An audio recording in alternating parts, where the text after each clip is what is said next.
Fini l'accordéon et les canotiers.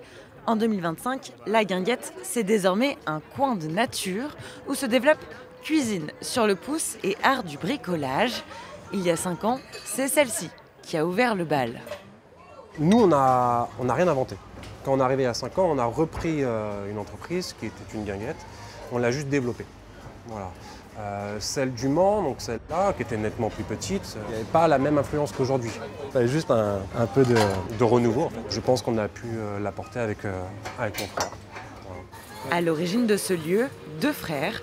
Leur point commun, la flexibilité. C'était de la friche ici, donc avec la ville, on s'est organisé pour rendre ce terrain plutôt beau et agréable pour les gens. Et en fait, il y a de plus en plus de monde.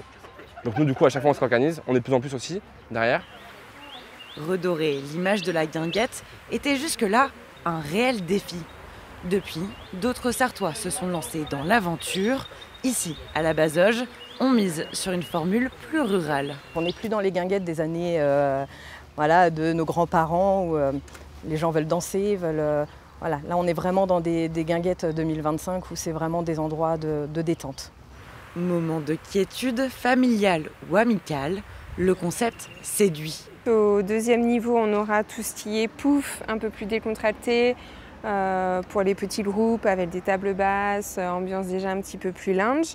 Et ensuite, à chaque printemps, de nouvelles guinguettes fleurissent, comme ici, à Sablé-sur-Sarthe.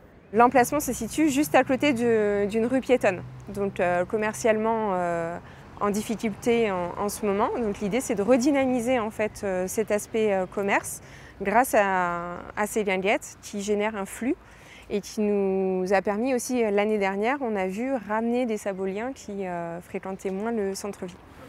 Prix attractif, emplacement privilégié, les beaux jours sont arrivés pour les guinguettes.